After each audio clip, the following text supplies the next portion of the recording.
जरांगे पाटील आजपासून 3 दिवसांच्या संवाद दौऱ्यावर. प्रकृती स्थिर असल्याची डॉक्टरांनी माहिती दिल्यानंतर जरांगेंच्या दौऱ्याला सुरुवात. वंचितची मवियासोबत अजूनपर्यंत युती नाही. इतर पक्षांकडून बैठकीला बोलवल्या जाऊ नये. प्रकाश आंबेडकरांचं कार्यकर्त्यांना आवाहन.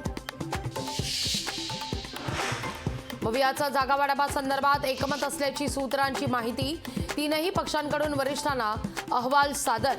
वंचितला 4 जागा सोडण्याचं घटक पक्षांनी तयारी दर्शवल्याची माहिती. भाजपची 195 उमेदवारांची पहिली यादी जाहीर. 34 केंद्रीय मंत्री पुन्हा निवडणुकीच्या रिंगणात. पंतप्रधान नरेंद्र मोदी वाराणसीतून तर अमित शहा गांधीनगरमधून मैदानात.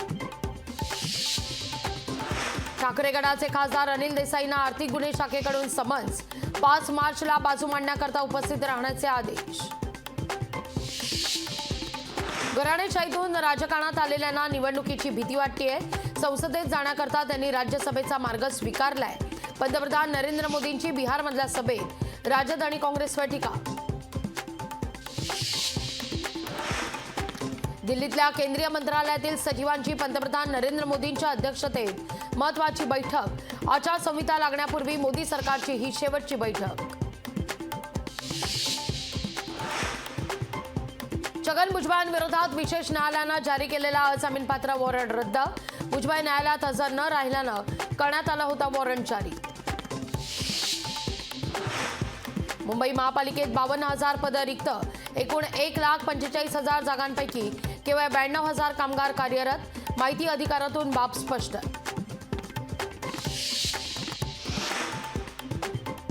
संत गजानन महाराजांचा 146वा प्रकट दिन सोहळा.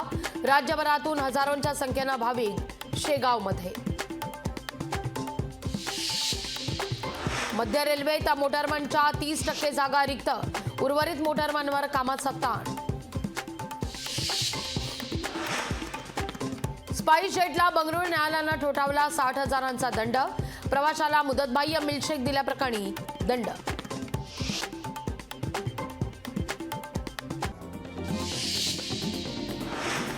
मनसे अध्यक्ष राज ठाकरे आज पुणे दौऱ्यावर. सकाळी 11 वाजता राज ठाकरे शहर कार्यालयात प्रमुख पदाधिकाऱ्यांची घेणार बैठक.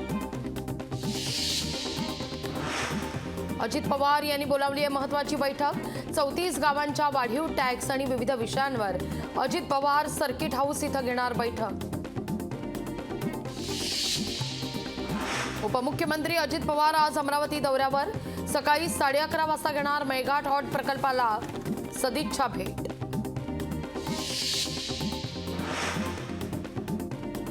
हिंगोली लोकसभेच्या जागेवर काँग्रेसचा दावा.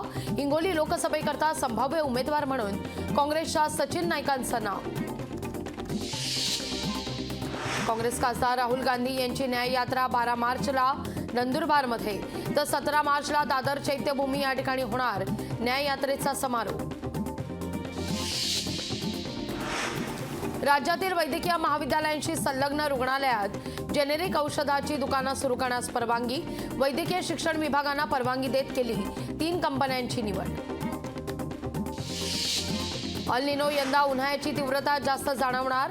येत्या 3 महिन्यात देशभरात तापमान सरासरीपेक्षा जास्त नोंदवलं जाण्याची चिन्ह.